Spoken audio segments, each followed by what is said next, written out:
জয়গুরু। এখন আমি আছি ইন্ডিয়ার রাজধানী দিল্লির এটা কুতুবউদ্দিন বখতিয়ার কাকি কুতুবউদ্দিন আইবেক, যেটা কুতুব মিনার নামে এখন পরিচিত। সেই কুতুবউদ্দিনার যে প্রাচীন স্থাপনা সেখানে দাঁড়িয়ে আছি। বিভিন্ন জায়গার ভিতরে আছে অনেক বিশাল একটা পরিবেশ।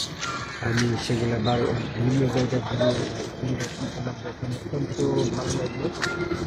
এখানে এসে দিল্লির ঐতিহাসিক প্লেস, যে ভারতের ভিতরে দিল্লি আছে ঐতিহাসিক একটা অবস্থান, তার ভিতরে এই প্রাচীন এই জায়গাটাকে এসে আমরা প্রাচীনতম পরিবেশের সাথে মিশে আমি পৃথিবীর মানুষকে এই ঐতিহ্যের পাশাপাশি একটা জিনিস স্মরণ করাতে চাই, যেমনটা যে পাথর শক্ত হয়ে এই স্মৃতি ধরে রেখেছে।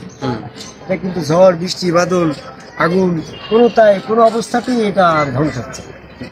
তো আমাদের অন্তরে আল্লাহ পাকের মহব্বত, আল্লাহ পাকের ঈমান যদি এরকমভাবে পাথরের মতো শক্ত হয়, তাহলে মৃত্যু নামের বিভীষিকা আসলেও আমার অন্তর থেকে আমার এই আল্লাহ বিশ্বাস, রসুল বিশ্বাস, আমার এই গুরু বিশ্বাস, আদম সেজদার পরে বিশ্বাস, এগুলো আমার ধ্বংস হবে। তাহলে আমরা আজকে এই যে কুতুবউদ্দিন বখতিয়ার আওসি কাকি, খাজা মঈনুদ্দিন চিশতি, নিজামুদ্দিন আউলিয়া, আমার যে সিলসিলার ভিতরে আমরা আছি, এই সিলসিলার মূল বৈশিষ্ট্যটা হচ্ছে আদম কাবায় আল্লাহকে সেজদা। মূলত ধর্মের সূচনা হচ্ছে বেহেশতের থেকে। বেহেশতের ভিতরে যখন বলা হইল আদমকে তৈরি করে, আদমকে আল্লাহ পাকের প্রতিনিধি স্থাপন করে সেখানে সেজদা করতে বলা হইলো, সমস্ত ফেরেশতারা সেখানে আদমকে আল্লাহর খলিফা হিসাবে বিশ্বাস করে সেজদা করে মেনে নিল। ইবলিস তার প্রতিনিধি হিসাবে আল্লাহ পাকের খলিফা হিসাবে বিশ্বাস করলো না, মান্য করলো না, সেজদা করল। তাহলে সেজদা করার যে বিশ্বাস, এটা ফেরেশতার ভিতরে প্রতিস্থাপিত হইল, ইবলিসের অন্তরে সেটা প্রতিস্থাপিত হইল না। সেই ধারাবাহিকতার ভিতর দিয়ে আমরা যে এই আদম কাবায় আল্লাহকে সেজদার বিষয়টা পাচ্ছি, এইটা যদি আমার অন্তরে এরকম পাথরের মতন স্থির না হয়, তাহলে কিন্তু যে কোনো সময় এটা মৃত্যু নামের বিভীষিকা, বিপদ আপদ আসলে তুমি তোমার এই যে অন্তর থেকে সরে যাবে। এই জন্য এমনভাবে এই সত্যটাকে ধারণ করতে হবে যে সত্যটা জানলাম ইতিহাস থেকে। ওই যে কিছুক্ষণ আগে আমার কথা আমাদের সিলসিলার ভিতরে আকবর আলী চিশতি নাম আসছে না, তো সেখান থেকে বাস্তব ফিজিক্যাল একজন লোক এসে আমাদের সাথে পরিচিত হয়ে আকবর আলী চিশতি সিলসিলাটাকে যেমন দিয়ে দিল, আমার বিশ্বাসের সাথে যেটুকু ঘাটতি ছিল বাস্তবতায় সেটা প্রমাণ হয়ে গেল। ঠিক আছে না?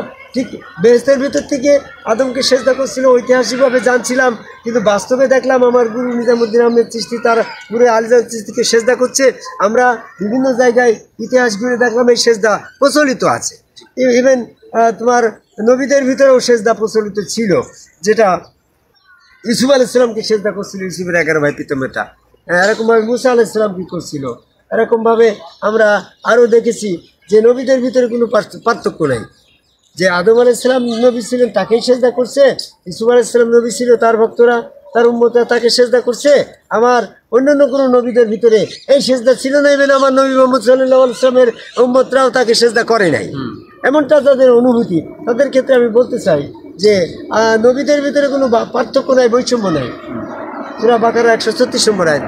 তাহলে নবীদের ভিতরে যে সেজদা প্রচলিত ছিল, মুহাম্মদ সাল্লাল্লাহু আলাইহি ওয়াসাল্লামের ভিতরে সেজদা প্রচলিত ছিল, তারই সিলসিলাভুক্ত হযরত আলী থেকে সিলসিলা পাইল খাজা মঈনুদ্দিন চিশতি, কুতুবউদ্দিন বখতিয়ার আওসি কাকি, দিল্লি নিজামুদ্দিন আউলিয়া, যে সমস্ত জায়গায় সেজদা প্রচলিত ছিল, তারই ধারাবাহিকতা আমার গুরু সেজদার মাধ্যমে আমরা পেলাম। এই আদম সেজদাটা হচ্ছে সত্য সঠিক পথ, যেটা কোরআন থেকে পেলাম, আমার ইতিহাস থেকে পেলাম, বাস্তবতা থেকে পেলাম, নবীর সিলসিলা থেকে পেলাম। এইটা পেয়েছি, এটা সঠিক সত্য ধারণ করলাম পাথরের মতো আমার অন্তরে। ধারণ করার নাম হচ্ছে আমার ঈমান। এই ঈমানটা যেন আমার ভিতরে থাকে। মৃত্যু শর্তহীন, স্বার্থহীনভাবে, নিঃশর্তভাবে আমি আদম কাবায় আল্লাহকে সেজদার এই বিশ্বাস প্রতিষ্ঠিত করেছি অন্তরে। মৃত্যু আসলেও আমি এই সেজদা দিকে যাব না। আমার দোজকের ভয় দেখালে ইবলিস আমাকে দোজকের ভয় দিকে প্রলোভন দেখিয়ে বেহেশতের প্রলোভন দেখিয়ে আমার ভিতর থেকে ইমানটাকে আদম সেজদা থেকে বিপদগামী করবে না। আমি পাথরের মতন এরকম শক্ত হওয়ার আহ্বান করি। এই কুতুব মিনারের সমস্ত পাথরের বেষ্টিত এই জায়গায় এসে আদম সেজদার পরে আমার অন্তরে যে বিশ্বাস এটা যেন পাথরের মতন হয়। কারণ আমি আপনাদের সারা পৃথিবীর মানুষকে বলতে চাচ্ছি যে আপনার ভিতরে যে জড়তা কাজ করছে, আমরা কোরআন দিয়ে রিসার্চ করে কোরআনে গবেষণা করে আরবি ভাষা পড়ে যে কোরআন নাজিল হয়েছিল নবী মুহাম্মদ সাল্লাল্লাহু আলাইহি ওয়াসাল্লামের পরে আমরা বাংলা ভাষায় সেটারে বিভিন্নভাবে আরবি ডিকশনারি দিয়ে কালচার করে আদম সেজদার বিষয়টা উদ্ভাবন করেছি। আপনি আমার এক চাচাকে জিজ্ঞাসা করলাম আপনি এটা বিশ্বাস করেন না কেন? তিনি এত বড় বড় আলেম বড় বড় মৌলানারা তোমার এই আদম সেজদা করে না কেন? আমি বড় বড় আলেমদের মৌলানাদের কথা মতন চলবো, তোমার কথা শুনবো কেন? আমার কথা হচ্ছে যে বড় বড় আলেমরা যে কিতাব পুস্তক দিয়ে তোমাকে বিপদগামী করছে সেই কিতাব পুস্তক গবেষণা করেই তো সেই কোরআন গবেষণা করেই তো আমিও হাসিবুল তো তোমাকে দিচ্ছি। হ্যাঁ, তোমার সেই আলেমের ডিগ্রি থেকে সেই যোগ্যতার থেকে তো আমাদের যোগ্যতা কম নেই। কাজেই তোমার বিশ্বাসটা হচ্ছে না, এটা তোমার ইচ্ছা হচ্ছে না তাই বিশ্বাস হচ্ছে। অনেক উদাহরণ আছে, ওগুলা না দিয়ে আমরা সত্য সঠিক পথ দিয়েছি বাবা। এটারে ধারণ করলে তুমি সত্যের পথে আছো, কোরআনের পথে আছো।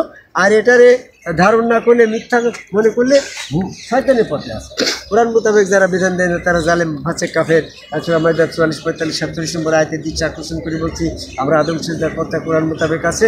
এই পথে আসার আহ্বান করে ইন্ডিয়ার ভারত মহাদেশের ভিতরে দিল্লি হচ্ছে একটা প্রতিষ্ঠিত স্থান, প্রসিদ্ধ স্থান। সেইখানে দিল্লির প্রাণকেন্দ্রে এরকমভাবে কুতুব মিনারের পাশে দাঁড়িয়ে পৃথিবীর সকল মানুষকে আদম কবে আল্লাহ পাকের সেজদা বিশ্বাসটা অন্তরে পাথরের মতন স্থায়ী করা আহ্বান করে আমার কথা শেষ করি। জয় গুরু।